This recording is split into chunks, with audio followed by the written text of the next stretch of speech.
Prime Minister, I'm sure your counterpart in New Delhi would disagree, but if Prime Minister Modi wants to share his own views, we would be more than happy to travel to New Delhi and interview him on that. Listen, I would love to debate with Narendra Modi on TV. That would I would be love great. to talk. But you know, before we organize this debate, and by the way, RT would be happy to moderate it, me personally, but it would be so good for over 1 billion people on the subcontinent if we can resolve our differences through a debate rather than through... That would be amazing. But let me ask specifically about Pakistan, because this year marks the 75th anniversary of your country coming into being, and the figure of Muhammad Ali Jinnah still looms large with his philosophy of marrying modernity with traditional grassroots culture. And I think it's not only in Pakistan, but I see this philosophy coming to prominence all around the world, even in Russia. I think Vladimir Putin subscribes to a similar brand of enlightened conservatism. When you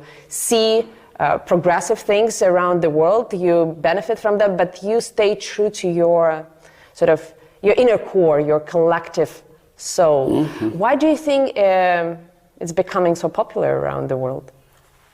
Why is it so appealing? Because whenever you try and superimpose another culture on a nation, it doesn't work. You know, colonialism, what did it do? What the colonialists created was a thin lot of people who imitated the colonialists, who in Pakistan would be called the westernized elite. But there was a big gap between them and the rest of the population. So nations evolve organically. They borrow from all over the world, but they are rooted in their own culture and history.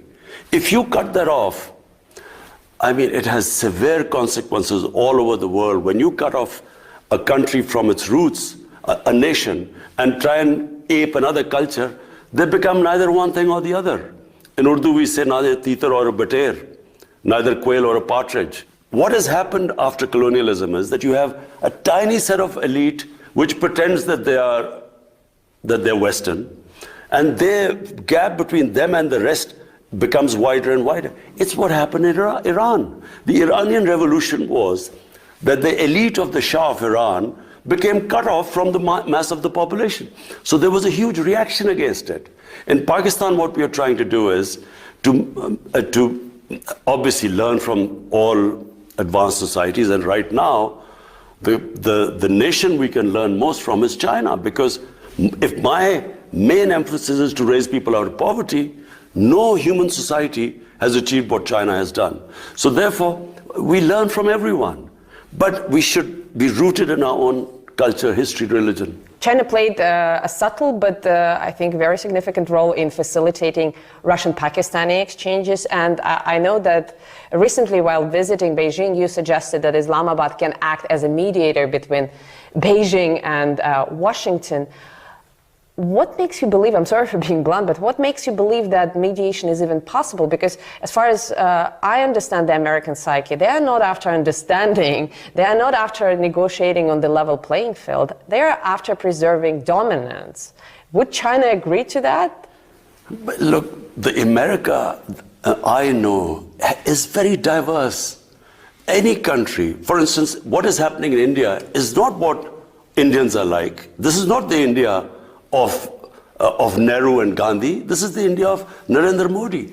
A tiny, highly organized elite has taken over India, just like the Nazis took over Germany. So, you know, at a given point, there is this extreme nationalism which has been released in the US, and they want this dominance. But surely there are sensible voices in the US saying that conflict is where you are heading. Conflict, Cold War is not the way. There is another way where it could be win and win for everyone. And I certainly believe that the cooperation between China and the United States, and even for that matter Russia, will benefit mankind much more than a conflict. I wish I had more time. I have many more questions, but let me ask the final one. And it's a bit cheesy, but I ask it sincerely because you've reached the pinnacle of your sporting career by giving your country its first and only victory in the Cricket World Cup. How do you hope to be remembered? What do you want to give to your people as the Prime Minister? That's a simple answer. I would love to emulate China in terms of bringing people out of poverty. Two things I want. One thing is if I can bring people out of poverty, but related to that is rule of law. Human societies are defined by two great things: rule of law and a welfare society, a society that is humane and just.